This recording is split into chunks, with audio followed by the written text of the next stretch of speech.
We also have seen a significant bilateral meeting taking place between the Indian Prime Minister and Rishi Sunak. A lot of expectations on that front as well. Let's just take you through what we know at this point as far as that bilateral meeting is concerned.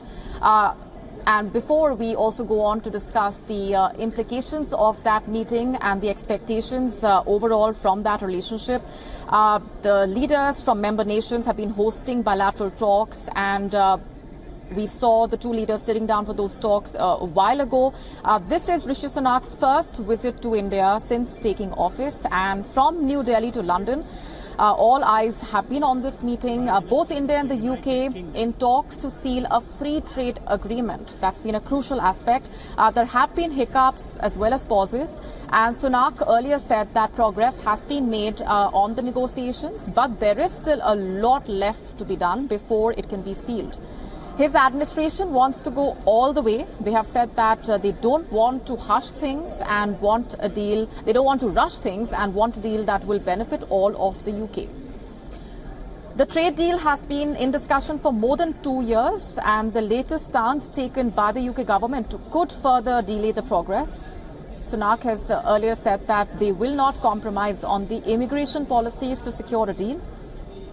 In fact, on Friday, India's High Commissioner to the UK said that India is not looking for more visas, and instead it wants the UK to allow Indian students to get work experience after they graduate. Speaking to a radio channel, Vikram Doraiswamy asserted that Indian students are paying high costs to be able to study in the UK and want rights permissible to other nationalities. Ahead of Sunak's trip, British publication The Guardian said that he might discuss the possibility of offering corporate visas to Indian businesspersons.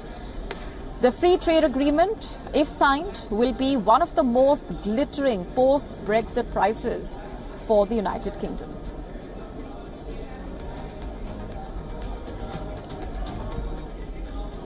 And with me on the broadcast this minute is Dr. Nigel Gold-Davies, Editor, Strategic Survey and Senior Fellow for Russia and Eurasia, IISS, also former UK Ambassador to Belarus. Thanks very much for being here on the broadcast. Let me ask you first for your assessment of the meeting that we've seen taking place between the two leaders, also the progress that we see as far as the free trade deal is concerned. There have been hiccups along the way. How do you assess the speed and the pace of those negotiations? Yes, well, I think it's important to put these discussions in the wider context of the evolving debates and, frankly, difficulties that the UK has encountered in striking out its post-Brexit economic relationship with the wider world. One of the ways that Brexit was sold to the British public was that leaving the EU would liberate Britain from common trade agreements with other countries and other regions, and Britain in a more buccaneering way would be able to forge new and better ones. That emphatically has not turned out to be the case. Britain did managed to strike a free trade agreement with Australia. That has been subject to some domestic criticism here in the UK for being concluded too quickly on terms less favourable than they might have been.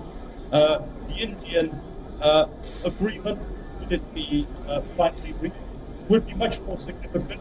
As you say, the question of immigration and Indian travel to the UK has been a sticking point, a kind of neuralgia in the discussions. So I think there is a more sober sense now in the UK that these things are much less easy to achieve, and that Britain does not necessarily hold all the cards, which was one of the phrases that we heard during the Brexit debates within the UK. We saw just a few days ago Prime Minister Sunak reached an agreement with the EU itself on rejoining an important scientific cooperation arrangement called Horizon. So there is a question now about whether Sunak will play a more pragmatic role and strike more pragmatic and reasonable and sensible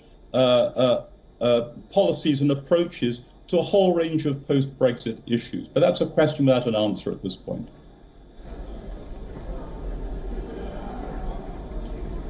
Right. At this point, how important is the partnership with India for the UK in the post-Brexit scenario, and given the challenges that the UK is facing at this point?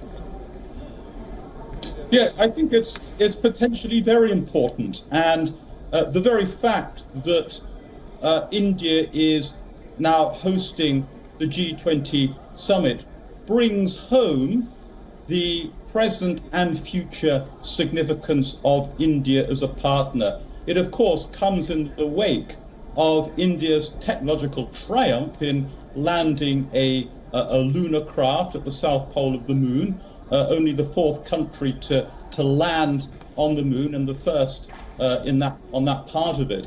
So there is this sense, really, of India taking off now, and I think the wise view in Britain would be to think about the relationship not only in terms of short-term trade arrangements, but in terms of a longer-term partnership with a country that is itself undergoing transformation and that will in due course shape the world. Going back a few years, we had a similar moment in the mid-2000s, in the case of the UK relationship with China. There was talk at that time of a golden age of a new relationship with a rising China. For various, primarily security-related reasons, that has not turned out to have lasted.